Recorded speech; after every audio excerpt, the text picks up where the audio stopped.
Good evening. It is 6 o'clock.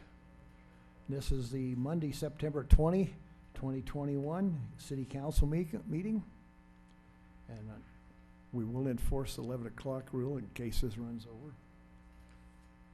I'll call the meeting to order, and we'll start with the Pledge of Allegiance, and Anthony will lead us.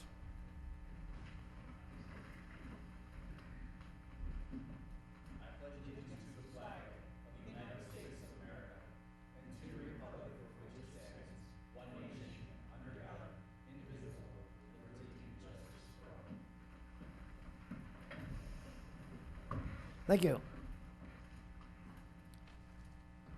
Would the clerk please roll call? Doug Glassbell. Present. Dave Frank. Present. Barbara Bynum. Present. J. David Reed. Anthony Russo. All city council members are present. Mayor Pro Tem Frank, any changes to the agenda? No, Mayor, there are not. This is a time for public comment. If there's someone in the audience who would care to speak on any non-agenda items, and if you would like to do that, please raise your hand. I see none, so we'll go to the next item.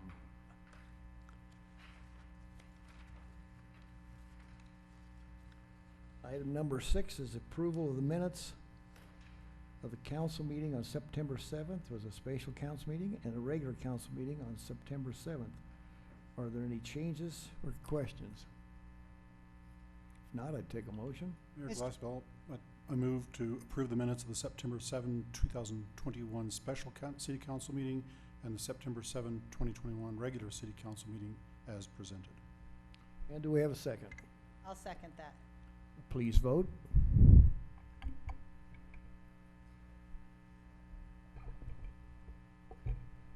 And that passes unanimously. The next item on our agenda this evening is the Youth Council appointments. We'll consider applications for those. Are there any questions? Would you like to make any comments on those? All right. Anybody? I'll make a comment. Okay. What a wonderful group of young men and women that we had presenting and talking to us and answering questions for us. It was fantastic, and I love to see that they're interested in knowing how their local government works. They're interested in giving of their time and talents and energy to be part of Youth City Council. So I commend them, and I commend our program coordinators for doing such a great job getting it all organized as well. Thank you. In that case, I would take consider a motion for the appointment of the Youth Council. Mayor Glassbell, I move to appoint Gunnison Clamp, Harrison Hall, Grace Hotzenpiller, Amy Scrifney, Jasmine Hemingway, and Indica Taylor to the City of Montrose Youth City Council for the 2021-2022 term. And do I have a second? All right, we have a motion second. Please vote. And that passes unanimously. Thank you, Michaela. I think what a great group of young people we have, and it's always nice to have them come and speak with us. We have a Planning Commission alternate application appointment. City Council consideration of applicants Steve Ball, Catherine Buckley Hofman, and Tina McFarland for the vacant position on the commission. And we will be taking a vote this evening.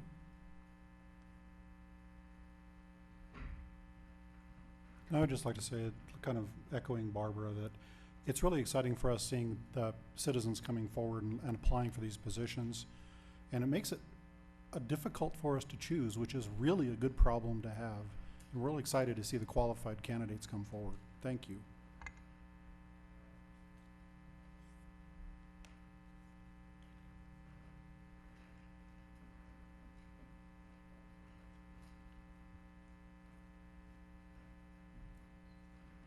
And if there's more than 12 ballots there, we'll have a recount.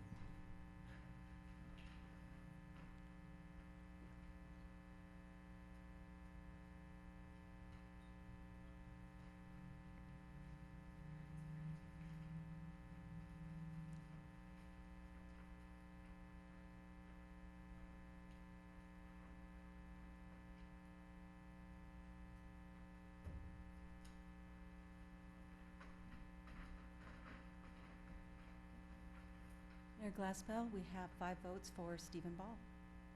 All right, thank you very much. So I would accept a motion as appointing Stephen Ball as the alternate for the Planning Commission. So moved. I have a motion and a second. Please vote.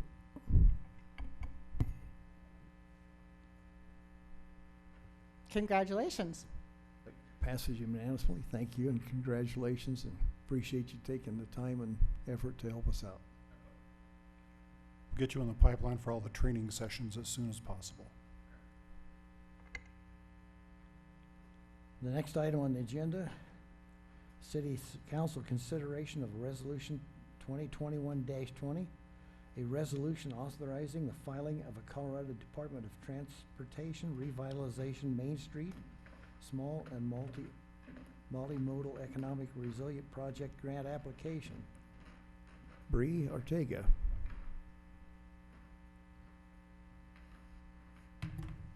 Thank you, Mayor. Thank you, City Council. So I come before you today for your consideration of the filing of a grant application with Colorado Department of Transportation for the Revitalizing Main Street Small Multimodal and Economic Resiliency Grant Program. So we are applying for funds for the rehabilitation of the Pocket Park located in our downtown to the east of the San Juan Construction Building. The Pocket Park has served as both a community gathering space and a cultural event space, and the city of Montrose and its residents have been very fortunate to have such a valuable space in our historic downtown for the enjoyment of locals and tourists alike. Due to COVID-19, this park has become underutilized and it isn't readily available to the community. Improvements are needed to the park to reactivate this space. So Jackie with Public Works has been working on a conceptual design. Plans call for opening up the space, adding more lighting, new seating areas, landscaping, and public art. The estimated total cost of this project is $165,000. We will be requesting $150,000 from CDOT. A 10% match of the grant funds will be required, which means that we would be providing a matching contribution of up to $15,000. We anticipate to match this grant with our DOLA Main Street mini grant. So this resolution before you allows for the filing of the Colorado Department of Transportation Revitalizing Main Street Small Multimodal and Economic Resiliency Grant Program and directs the city manager and staff to perform all necessary steps to execute a grant agreement with CDOT. Additionally, the resolution commits the city to provide up to $15,000 in matching funds. And thank you for your time, and I can take any questions. We've had an opportunity to discuss that at some work sessions and again today. Does anyone have any questions? I would open it up for public comment if somebody would like to make a public comment on the park. If not, I'll bring it back up here and I'll consider a motion. Mr. Mayor, I move that council, excuse me, choking. I move that council adopt a resolution 2021-20 as presented. Do I have a second? Second that. I have a motion and a second. Please vote.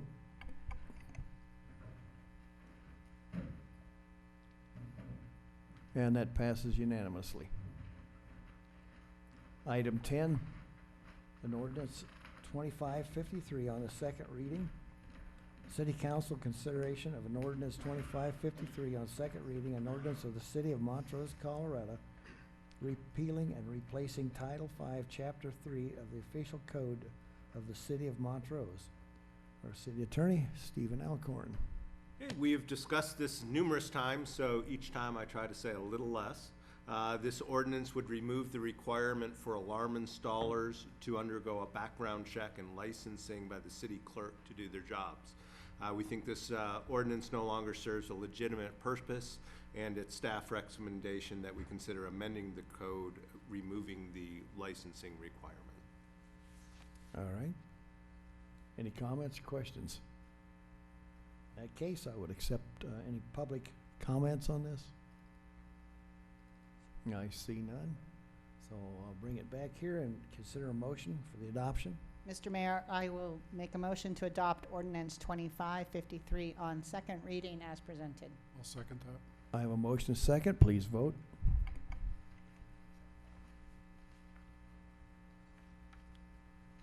And that passes unanimously. Item 11, an ordinance 2554 on second reading. This is an ordinance of the City of Montrose, Colorado, vacating portions of a right-of-way within the City of Montrose. Scott Murphy, City Engineer.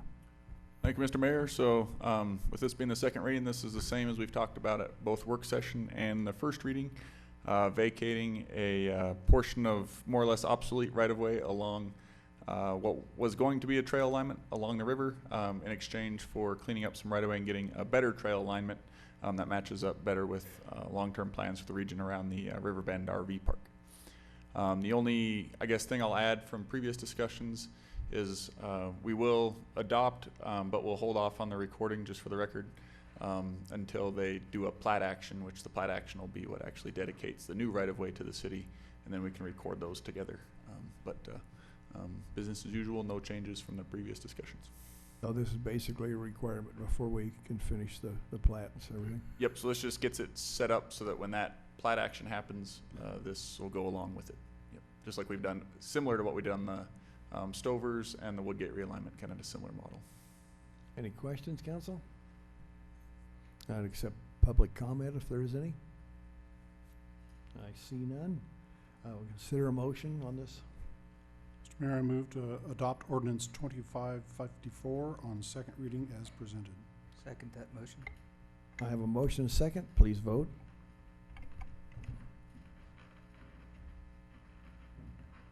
And that passes unanimously. Item 12 is ordinance 2555 on second reading. Council, an ordinance 2555 on second reading, an ordinance of the City of Montrose, Colorado for the annexation of the Riverbend RV Park Addition 2. Staff Planner, Amy Sharp. Right, thank you, Mayor and City Council. This is one that you have seen several times, so I'll kind of breeze through it pretty quickly, and then if you have questions at the end, I'd be more than happy to answer them. This is the annexation schedule. This is the second reading tonight. This kind of dovetails with the project that Scott just presented. This is an annexation of a small piece of property that's part of the Riverbend RV Park. That's just a cleanup annexation right now. It's about 0.26 acres in size, and as you can see here, it is surrounded on most sides by city limits. The zoning that's being proposed is B2, which is Highway Commercial District, and this is consistent with the current property as well, so it would be zoned the same. This is the intent of the Highway Commercial District. Once again, this is the Riverbend RV Park, so it's currently in existence, and they're just cleaning up a piece of property that was kind of left behind and never annexed and zoning it to be the same as the property that's there as well. This is the annexation map. In our comprehensive plan future land use map, this is listed as public, and so that fits in nicely as well for the RV park.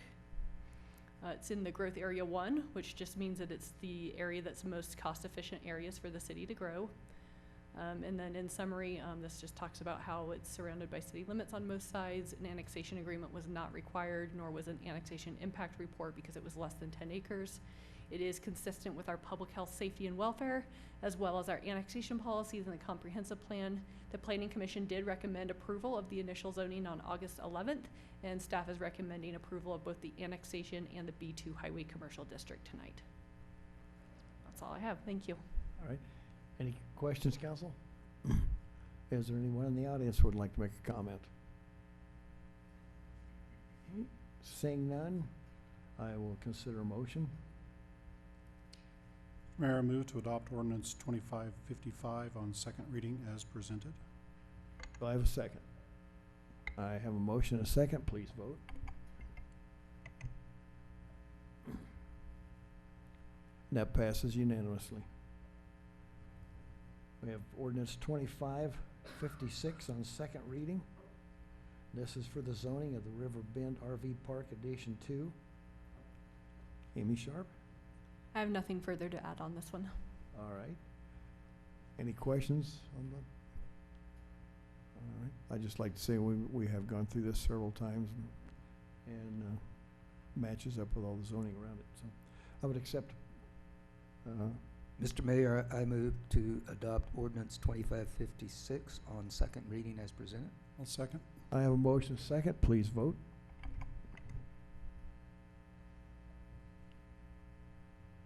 Item 14 is an ordinance on 2558, second reading. This is a consideration of vacation of portion of Pinion Way within the city of Montrose. Senior Staff Planner, Amy Sharp. So this is also one that we've talked about a couple times as well. This is located off of Pinion Way, and for a little bit better description, it's over by Sunshine Peak Apartments. This is a small piece of property that the owner is requesting that we vacate in order for them to then come before us to submit a site development application to develop a fourplex or workforce housing. The city is recommending that we vacate just the southern portion of this right-of-way as shown on this map, and that we would retain the northern portion of this right-of-way for potential future development, either for the city or for Sunshine Peak Apartments. With that, I'll just open it up to any questions if you have any. And just for clarification for the public, that piece of land, that right away on the north side, is only 25 feet wide. I believe that's correct. So it's not a very huge piece, but it'll give us some connectivity. Correct. Any other questions? I'd accept public comment if there is any. I see none. In that case, I'll accept the motion. I'd like to make a motion that we adopt ordinance 2558 on second reading as presented. Second. I have a motion second, please vote.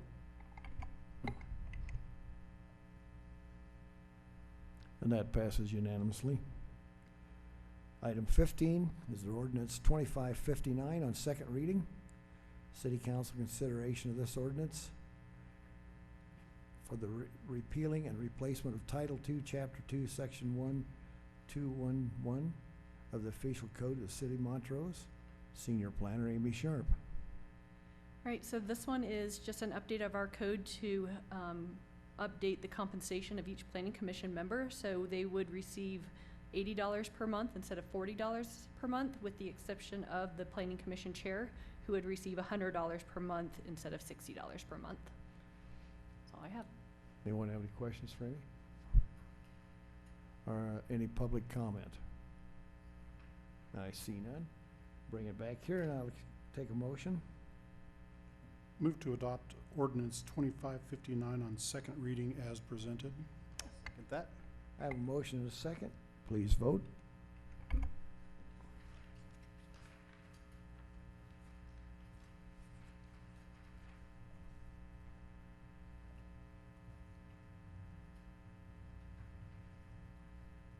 Next item is item 16. This is the Brown Ranch Subdivision Amendment, number 3, preliminary plat. Amy Sharp.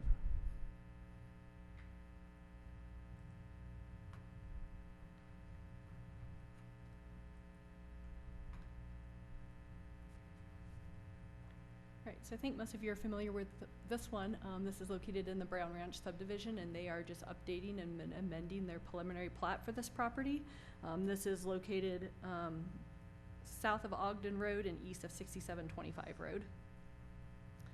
This property is highlighted in blue on this map as approximately 5.574 acres in size and will include 22 single-family residential lots. It's currently zoned R2 low-density district, which does fit in with what's allowed in that zoning district. I will note that the roads are already in place for these lots. They just, at one time, they had thought about moving forward with development of these lots, kind of put it on hold during the recession. And now, due to the economy and need for housing, they're coming back before us with this amended plat to move forward on creating these 22 single-family lots. This next slide is our subdivision process, which I like to include in the packets and for the public, just to kind of go over the different phases involved in the process. And this is the preliminary plat that we're talking about tonight. These are our standard subdivision review standards as found in our municipal code. I won't read through all of those as well because they're in your packet, but these are the things that we review for when a preliminary plat comes before us. In addition, we talk about how the comprehensive plan and municipal code are very different but kind of go side by side. And so the comprehensive plan is not a legally binding document, but it does provide guidance for us for zoning and other land use decisions, whereas the zoning code will specify specific land uses and densities that are allowed within different zoning districts. According to our comprehensive plan, this is listed as residential mixed density low. As you can see on the map, it's kind of a small black circle, but it's in the yellow area, and that fits in as well with the R2 zoning district. This next slide talks about the different proposed uses that are allowed in the R2 zoning district. So single family homes are an allowed use, and that's what's being proposed. The minimum lot size requirement in this zoning district is 7,500 square feet, and all lots to be subdivided in this preliminary plat do meet this minimum lot size requirement. Next is our the first page of what you see on a plat. This talks about all the different plat notes, certificates, and so forth that need to be signed as part of that subdivision. This is what we review for both internally and with other outside reviewers. And then the next map shows exactly how that would be subdivided in the 22 lots. So this is along Mocha Court and Honey Locust Drive. So as I mentioned, these streets are already in place, and it would just be working on now further subdivision of those lots. Staff finds that the preliminary plat is in compliance with both our subdivision regulations and our comprehensive plan. It also meets the intent of the zoning district in this area. Planning Commission did recommend approval on September 8th with the standard conditional approval that we put on all of our preliminary plats. And I would just ask that if you are agreeable to this and approve it, that you add this standard condition on your motion as well. With that, I'll open it up to any questions. So anyone have a question on that? I'll accept any public comments. And we have none. I'll bring it back up here. Mr. Mayor, I'll move to approve the Brown Ranch Subdivision Amendment Number 3 preliminary plat expressly conditioned upon city staff ensuring that all policies, regulations, ordinance, and the municipal code provisions are met, and that the applicant adequately addresses all of staff's concerns prior to execution of the final plat. The city staff is not authorized by this approval to execute the final plat prior to all conditions being met. Second that. I have a motion and a second. Please vote.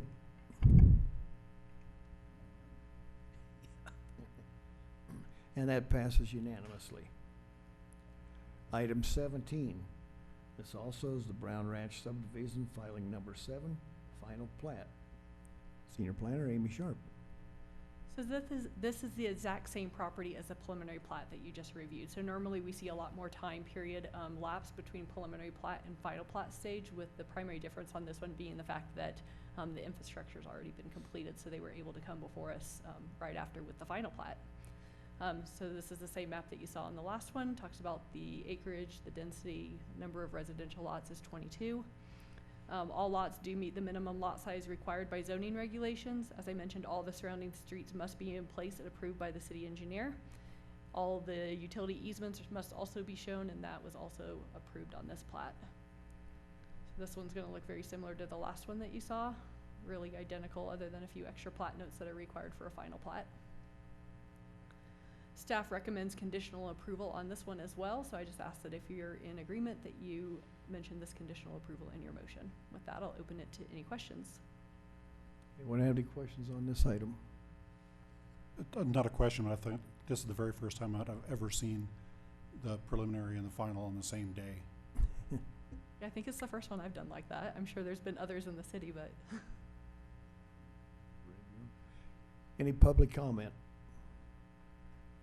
Seeing none, I will consider a motion. Mr. Mayor, I move to approve the Brown Ranch subdivision filing number 7 final plat expressly conditioned upon city staff ensuring that all policies, regulations, ordinance, and municipal code provisions are met, and that the applicant adequately addresses all of staff's concerns prior to the execution of the final plat. The city staff is not authorized by this approval to execute the final plat prior to all conditions being satisfied. Second. I have a motion and a second. Please vote. And that passes unanimously.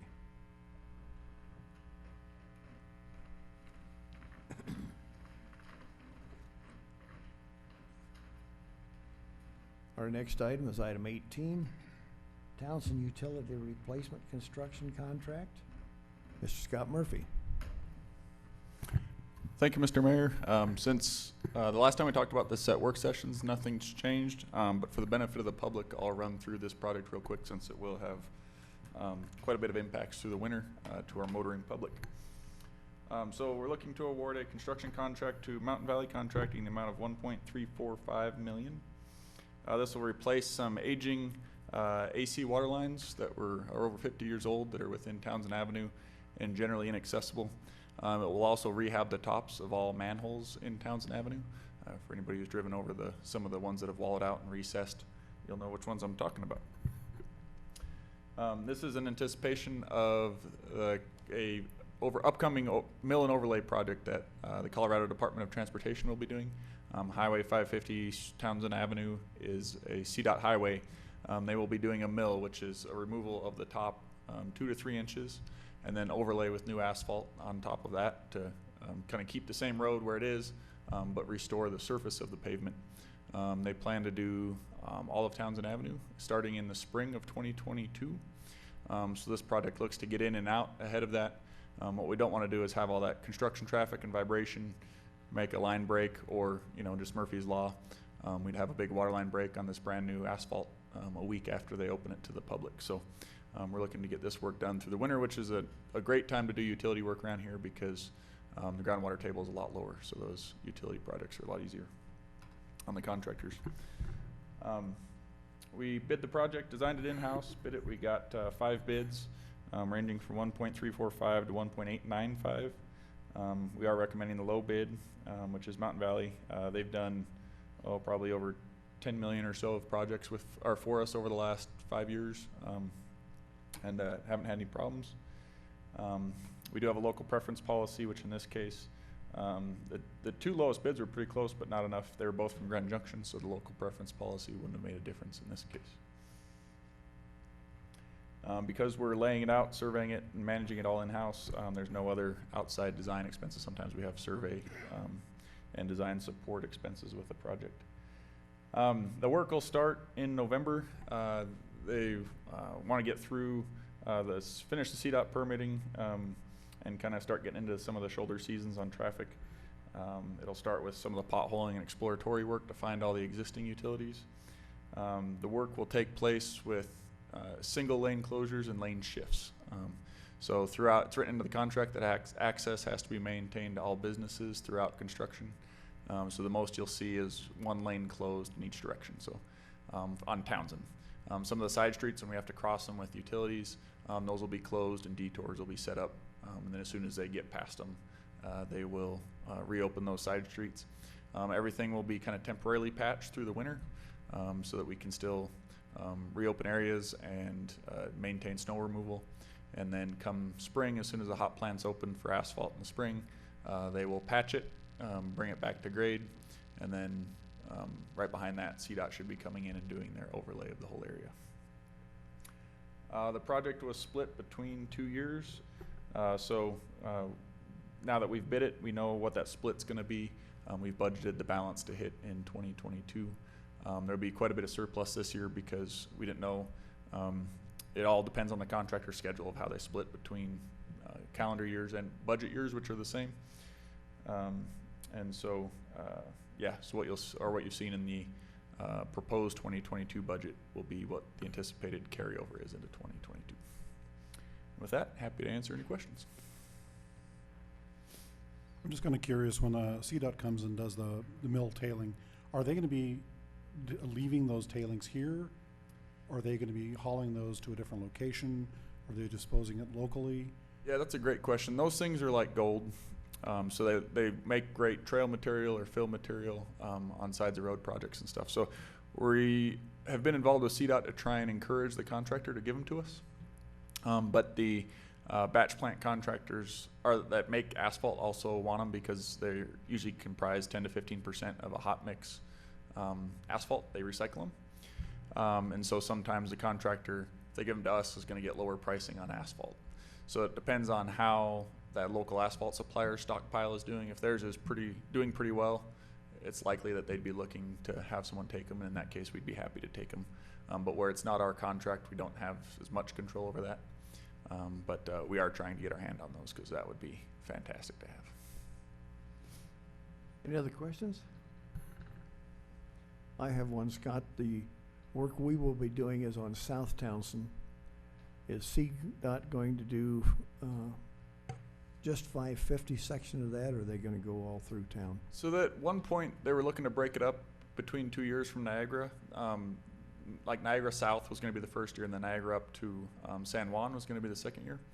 What I'm hearing is it would be San Juan to, I think Chipeta, maybe Otter. I don't know the exact extents in 2022. But that's subject to change. I don't want to necessarily speak for CDOT, but that's the latest we had heard. Which would be all of the, main core of town. And so you wouldn't get, 50, I think it's 50 and 550 north of San Juan, but at this point, but it's ripe also, so hopefully before long. I think there'll be a lot of happy people when we get this done. Yeah. Is- Yeah, it's gonna be a game changer. Is there any public comment? Seeing none, I'll bring it back here and ask for a motion. I move that we award a contract to Mountain Valley Contracting in the amount of $1,345,278.88 for construction of the Townsend Avenue Utility Replacements Project as presented. I'll second that. I have a motion and a second. Please vote. And that passes unanimously. Item 19, the Public Works Facility Design Contract Amendment Number 1. Scott Murphy. Thank you, Mr. Mayor. So again, this one's the same as what we talked about at work session a couple weeks ago, but I'll go over it quickly for the benefit of the public. We're currently working on the design of the new Public Works Shop facility out by kind of kitty corner from Maverick on the San Juan bypass. In the initial phasing of the project, we're working on kind of figuring out the site and all the site constraints and coming up with a layout and starting to work on plans. So nothing's being constructed at this time. It's really just getting all the plans in order to chip away at this project over the years. Initially, we scoped, as part of that site characterization is figuring out the environmental aspects of the site. Initially, we scoped in a phase 1 environmental site assessment. If the phase 1 has findings that would prompt more exploratory work, you go into a phase 2 assessment. We didn't scope that with the initial contract because until you do a phase 1, you don't know what the phase 2 is going to look like.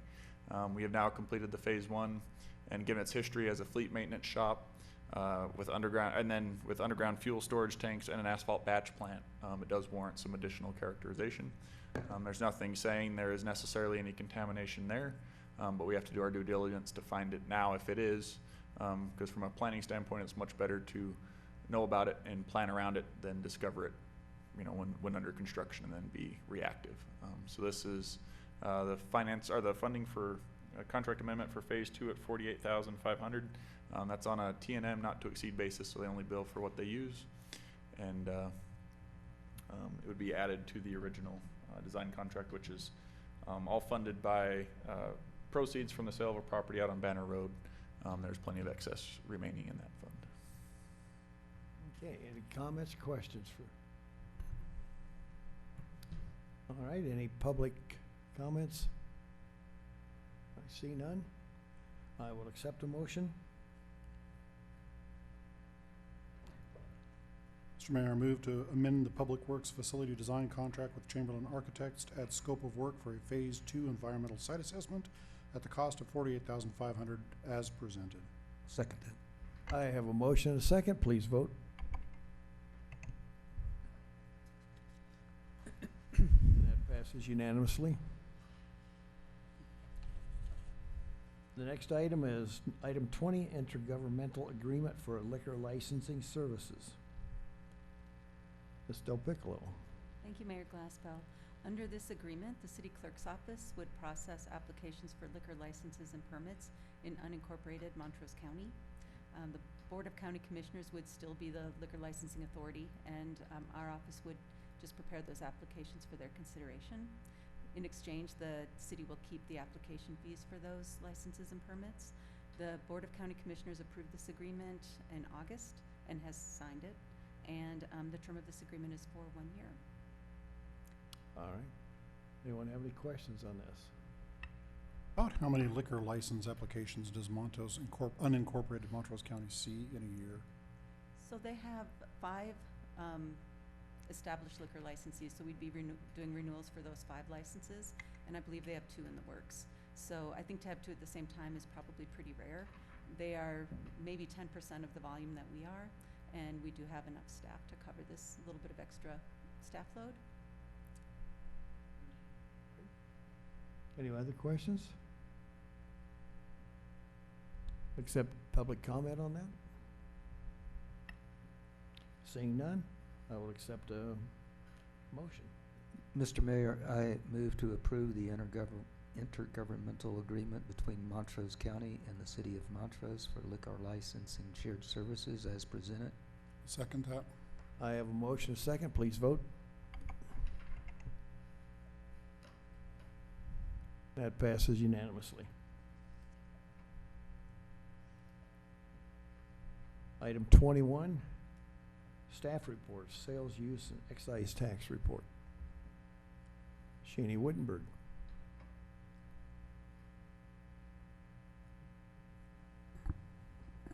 Is she online? She's joining electronically.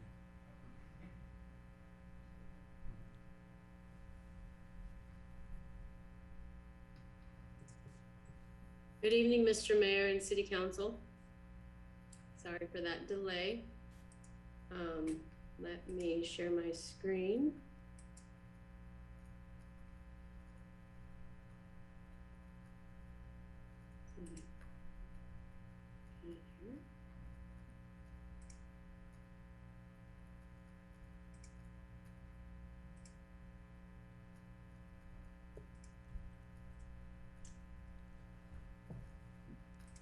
All right. So hopefully everybody can see the screen and hear me okay. Yes. All right. So this is the sales, use, and excise tax collection report for July of 2021 compared to July of 2020. General fund sales and use taxes are collected at 3%. July compared to July, general fund retail sales up 21.3%. Construction use tax down 45.2%, which is about a $50,000 decrease. Use and auto use tax up 16.5%, total collections up 16.8%, and a positive budget variance of 23.5.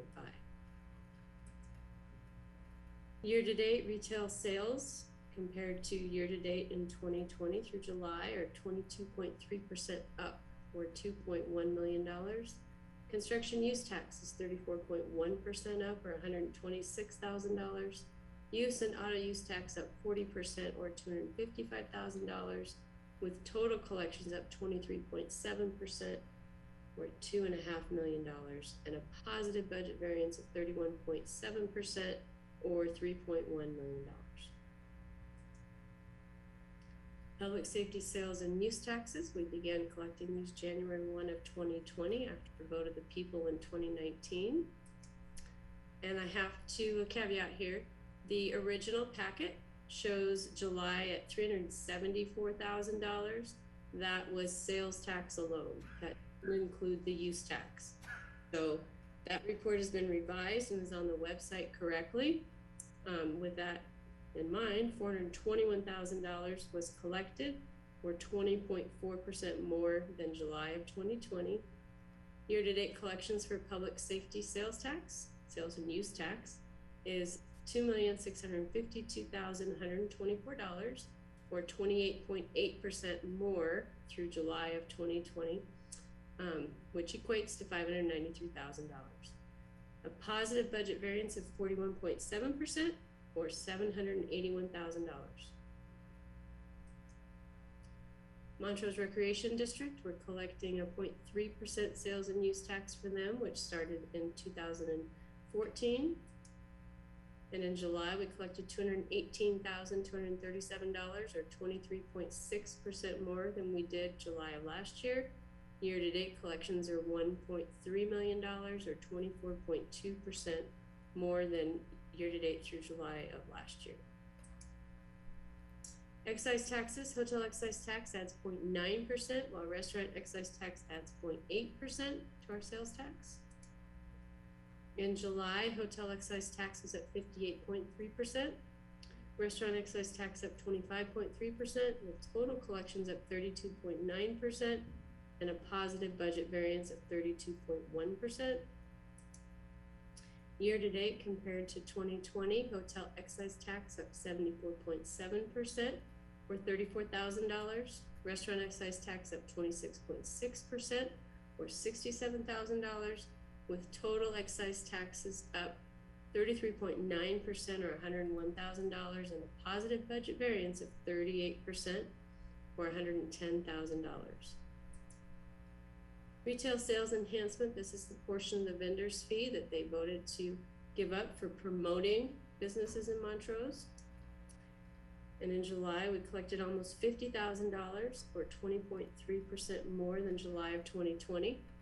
Year-to-date collections, $311,364, or 23.5% more through July, which equates to $59,000 in excess revenues over the budget. And with that, I will entertain any questions you all may have. Any questions? I have a question. What is the, I mean, do we track or do we have any information about compliance and non-compliance when it comes to use tax? And paying, those who are paying and not paying the way they're supposed to? We do have an auditing program. We have a local auditor that does some of our local businesses. And then we have a revenue recovery group, which is more of a national group. And they do a lot of our big box stores, some of our retailers that have a home office in Orlando, Florida versus Montrose or Grand Junction or even Colorado. So we do have an active auditing program, and they look for use tax compliance as well as sales tax. So what's the typical time frame for non-compliance to come into compliance? A lot of what we do actively are licenses that mainly vendors that are licensed.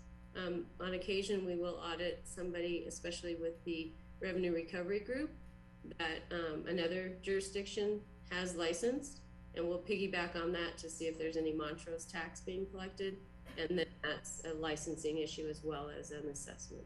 So how long are companies typically given to come back into compliance? 30 days. 30 days. And then at 30 days, what happens typically? Typically, they do what needs to be done. Pay the assessment license and pay the assessment. And if they do not? We issue a distraint warrant. Thank you. You're welcome. Any other questions? Thank you. Jenny, You're welcome. any city council comments or thoughts? Do we need to discuss tomorrow? Well, I was going to mention that we have so many events going on with so many of the nonprofits and the wonderful organizations. The San Juan Healthcare Foundation concert was this weekend. The Pure Kindness Kind and Dine dinner was this weekend, and they're all really wonderful events and really wonderful. And I'm so excited to see that our city and our community supporting those really, really wonderful and beneficial organizations. Okay. Mr. Alcorn, would you like to make any comments about a meeting tomorrow evening? Usually the clerks, I'm happy to do so. It is, I have the packet right here. We will be having a special city council meeting via Zoom. It is posted on our website with the Zoom link, and it is to go over the emergency order 2560, which is a moratorium on some specific gambling-like businesses. All right, thank you. And they can watch that on Zoom. We'll be on Zoom also. And I think, Mr. Mayor, will we be taking any comments before that session like we typically do, open up for non-agenda items? Yes. We will be? Nope. No. Nope, we're not, No. I guess. I was wrong. Is that correct? I mean, there will be a hearing part of it, so public Right. will be able to make comment on the specific ordinance. However, there is not our standard call for public comment, which is about non-agenda items. All right, thank you for clarifying that. Anything else? Any other staff comments? I would take a motion to adjourn. So move. We have a motion. We're adjourned. Thank you.